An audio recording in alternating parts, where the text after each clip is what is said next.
কেন আজ মুসলিমরা ভিখারি, অথচ এই মুসলিমদের হাতে পৃথিবীর রাজত্ব ছিল? কোন ভুলের কারণে ভিক্ষার ভাঙা থালা আজকে মুসলিমদের হাতে চলে এসেছে? চলুন সেই বিষয়ে আলোচনা করি। আজকের মুসলিম সমাজের এমন মাইন্ডসেট তৈরি হয়ে গেছে যে গরিব মানেই জান্নাত নিশ্চিত আর ধনী মানেই গুনাহগার। কিন্তু ভাই, সাহাবায়ে কেরামদের জীবনী দেখুন। যে সকল সাহাবায়ে কেরাম দুনিয়ার জিন্দেগিতেই জান্নাতের খোঁজখবরি পেয়েছিলেন, সেই সকল সাহাবায়ে কেরামদের ভিতরে অধিকাংশই সফল ব্যবসায়ী ছিল এবং অর্থনীতির দানব ছিল। আজ আমরা দেখব কিভাবে সাহাবীরা দুনিয়ার সম্পদ অর্জন করেও আখিরাত জয় করেছিল। আজকের সমাজে একটা কথা শুনতে পাওয়া যায় যে গরিব মানেই তাদের জন্য জান্নাতে যাওয়াটা অনেক সহজ। কিন্তু ভাই, মিথ্যা কথা, সম্পূর্ণ মিথ্যা কথা। আপনি বুকে হাত দিয়ে বলুন তো, আপনার এলাকাতে যে সকল বস্তি আছে, আপনার শহর ঢাকা বা আপনার শহর কলকাতায় যে সকল বস্তি আছে, ওই সকল বস্তির ছেলেদের বা মেয়েদের কখনো মসজিদে দেখেছেন? দেখতে পাবেন না। তারা মসজিদে যায় না। তারা নামে মুসলমান, কামে মুসলমান না। তাদের সঙ্গে আল্লাহর কোনো সম্পর্ক নেই, তাদের সঙ্গে রসুলের কোনো সম্পর্ক নেই। জাস্ট মুসলিম ঘরে জন্মগ্রহণ করেছে, তাই জন্য মুসলমান। মুসলিম মানে কি, মুসলিমদের কেমন গুরুত্ব থাকা দরকার, কিছুই জানে না। শুধু নামটাই মুসলমান, এতটুকুই। এক কথাই বলতে গেলে তাদের কাছে ধর্মটা মূল ফ্যাক্ট নয়। আপনি দেখবেন তারা টাকা ইনকাম করে, নেশা করে, টাকা ইনকাম করে, জুয়া খেলে, টাকা ইনকাম করে, মদ খায়, বিভিন্ন খারাপ কর্মের সঙ্গে তারা জড়িয়ে আছে। এই সকল ব্যক্তিদের জন্যই মুসলিম সমাজের কিন্তু বদনাম। তাহলে আপনি বলছেন যে গরিব মানে জান্নাতে যাওয়া সহজ? সম্পূর্ণ ডাহা, মিথ্যা কথা। চলুন রাসূল সাল্লাল্লাহু আলাইহি ওয়াসাল্লামের জীবন সিরাত থেকে, সাহাবায়ে কেরামের জীবন সিরাত থেকে দু একটা আলোকপাত। সমস্ত নবী আলাইহিস সালামদের পরে আসমানের নিচে জমিনের উপরে যে ব্যক্তির স্থান, তিনি হচ্ছেন হযরত আবু বকর সিদ্দিক রাদিয়াল্লাহু তাআলা আনহু। তিনি কি গরিব ছিলেন? কখনো গরিব ছিলেন না। তিনি অজস্র দাস দাসীদেরকে মুক্তি দান করেছিলেন। তন্মধ্যে অন্যতম হচ্ছেন হযরত বেলাল রাদিয়াল্লাহু তাআলা আনহু। যে বেলাল রাদিয়াল্লাহু তাআলা আনহুর শান বা বর্ণনা মুসলিম উম্মাহ বলে শেষ করতে পারবে না। কিন্তু এই বৃহৎ একজন সাহাবাই রসুল হওয়ার পিছনে যার অর্থ কাজ করছে, তিনি হচ্ছেন হযরত আবু বকর সিদ্দিক রাদিয়াল্লাহু তাআলা আনহু। তাহলে তিনি যদি গরিব হতেন, এই কাজ করতে পারতেন? এবং শুধু এই নয়, প্রত্যেক জিহাদের ময়দানে হযরত আবু বকর সিদ্দিক রাদিয়াল্লাহু তাআলা আনহুর অর্থ বা সম্পদ সর্বশীর্ষে ছিল। তাহলে তিনি যদি গরিব হতেন, কিভাবে দান করতেন? শুধু তাই নয়, মুসলিম জাহানের দ্বিতীয় খলিফা ওমরে ফারুক রাদিয়াল্লাহু তাআলা আনহু বর্ণনা করতে লাগলেন, লাউ কানা ফাকরু রাজুলান লাকাতালতু। যদি কোনো ব্যক্তির নাম যদি গরিব হতো, আমি তাকে হত্যা করে দিতাম। এই পৃথিবীতে গরিব বলে কোনো ব্যক্তির নাম হবে আর এই পৃথিবীতে বেঁচে থাকবে, আমি ওমর সহ্য করব না। তাকে শহীদ করে দেবো, শেষ করে দেবো, পৃথিবী থেকে মিটিয়ে দেবো। গরিবদের বিরুদ্ধে এতটা সোচ্চার ছিলেন।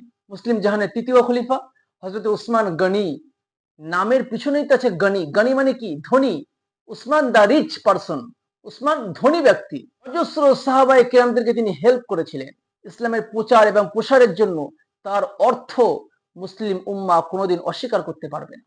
তাহলে আপনি বলছেন গরিব, গরিবী হালাত বেস্ট, গরিব মানুষ তাড়াতাড়ি জান্নাতে যাবে? কেন এই সমস্ত কথা বলে মুসলিমদের ব্রেনটাকে ডিমোটিভেট করছেন? আমাদের মতো যুবকদের ব্রেনটাকে ডিমোটিভেট করছেন। যে সমস্ত যুবকরা ভালোভাবে কাজ করার জন্য একটা উদ্বুদ্ধ হবে, আপনি উদ্বুদ্ধ না করে কেন আপনি ডিমোটিভেট করছেন? আপনি যদি ভালো কথা নাই বলতে পারেন, বলবেন না, চুপ করে থাকুন। খবরদার, এই মুসলিম উম্মার এই করুণ সময় যুবকদেরকে প্লিজ ডিমোটিভেট করবেন না। আপনি খালি হাতে আছেন তো কি আছে? আপনার কাছে টাকা নেই তো কি হয়েছে? নিজের মেধাটাকে খাটান না, নিজের বুদ্ধিটাকে খাটান না, ইনশাল্লাহ আপনি পারবেন। আমরা দেখতে পাই হযরত আব্দুর রহমান ইবনে আউফ রাদিয়াল্লাহু তাআলা আনহু, তিনি মস্ত বড় একজন ধনী ছিলেন। কিন্তু তিনি হিজরত করে যখন মদিনায় গিয়েছিলেন, নিঃস্ব হাতে চলে গেছেন। তার কাছে কিছুই ছিল না। সম্পূর্ণ খালি হাতে আল্লাহ রসুলের জন্য হিজরত করলেন। মদিনার একজন আনসারী ভাই হযরত আব্দুর রহমান ইবনে আউফকে বলছেন, ভাই, আপনি তো আমার ইমানি ভাই, ঠিক আছে, আমার যত সম্পদ আছে, আমার সম্পদের অর্ধেক আমি আপনাকে দিয়ে দিলাম। হযরত আব্দুর রহমান ইবনে আউফ বললেন, জি না ভাই, আমি আপনার সম্পদ নেব না। ওয়ালাকিন দুল্লানি আলা সুক, বরং আপনি আমাকে শহরটা দেখিয়ে দেন, বাজারটা দেখিয়ে দেন, আমি বাজারে গিয়ে ব্যবসা করতে চাই।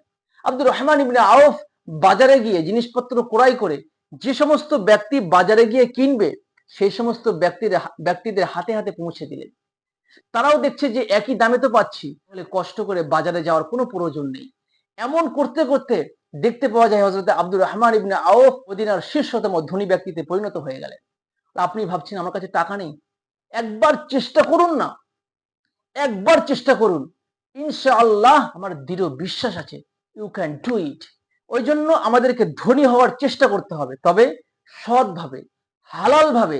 ইসলাম আমাদেরকে যে অর্থনীতি শিখিয়েছে সেই অর্থনীতির উপরে বেস করে আমাদেরকে অর্থ উপার্জন করতে হবে। বিশ্বকে দেখিয়ে দিতে হবে যে বর্তমান সময়ের মুসলমানরাও পারে। যদি মুসলমানরা আস্তে আস্তে গরিব হয়ে যায়, মুসলমানরা কুফরের দিকে চলে যাবে। সূরা বাকারার 268 নম্বর আয়াতে বলছেন, আশ-শাইতানু ইয়াইদুকুমুল ফাকর ওয়া ইয়ামুরুকুম বিল ফাহশা। এ আমার বান্দা-বান্দীরা, আমি আল্লাহ তোমাদের জানাচ্ছি, শয়তান কিন্তু তোমাদেরকে দরিদ্রতা দেখে ভয় দেখাবে। অর্থাৎ শয়তান কিন্তু আমাদেরকে ভয় দেখায় দরিদ্রতা দেখে। এই মুসলমান ওখানে যেও না, তুমি গরিব হয়ে যাবে। কেন ভাই? মুসলমান কেন গরিব হবে? একটা সময় এই পৃথিবীতে মুসলমানরা রাজ করত, হাজার বছর 1200 বছর মুসলমানরা রাজ করেছে। অনেকে আবার বলে রাসূল সাল্লাল্লাহু আলাইহি ওয়াসাল্লাম তো খোদ নিজে তো গরিব ছিলেন। আরে ভাই, আপনার বোঝার ভুল হয়েছে। রাসূল সাল্লাল্লাহু আলাইহি ওয়াসাল্লাম গরিবই ছিলেন না, বরং তিনি আল্লাহ রাব্বুল আলামিনের কাছ থেকে গরিবী হালাতটাকে চেয়ে নিয়েছিলেন। আল্লাহ রাব্বুল আলামিন ফরমাতে লাগলেন, এ আমার হাবিব, আপনি যদি চান ওহদ পাহাড়টা আপনার জন্য সোনায় পরিণত করে দেবো। কিন্তু রাসূল সাল্লাল্লাহু আলাইহি ওয়াসাল্লাম স্বইচ্ছায় গরিবী হালাতটাকে পছন্দ করে নিয়েছেন। এটাকে গরিব বলা চলে না। তাই সর্বশেষ বলতে চাই যে সকল আমরা যুবক আছি, ইনশাল্লাহ আমরা আজকে থেকে কিছু না কিছু করব। শুধুমাত্র শিক্ষা অর্জন করে পৃথিবীকে ডেভেলপ করা যাবে না, ইটস নট পসিবল। যদি শিক্ষা অর্জন করে পৃথিবীকে ডেভেলপ করা যেত, তাহলে সাহাবায়ে কেরামরা শুধুমাত্র শিক্ষা অর্জনের পিছনেই নিজেদের সময়টাকে অতিবাহিত করত। কিন্তু না, সাহাবায়ে কেরামরা যেমন শিক্ষা অর্জনের পিছনে নিজেদের সময়টাকে অতিবাহিত করেছে, সাথে সাথে কিন্তু তারা অর্থ উপার্জনও কিন্তু করেছেন। আমি চাই মুসলিম ফ্যামিলিদের ভিতর থেকে একটা মুকেশ আম্বানি বার হোক, একটা রতন টাটা বার হোক, একটা এলন মার্কস বার হোক, একটা বিল গেটস বার হোক। তবেই মুসলিম উম্মাহ পৃথিবীর বুকে আবার নেতৃত্বের স্থানে ফিরে আসবে।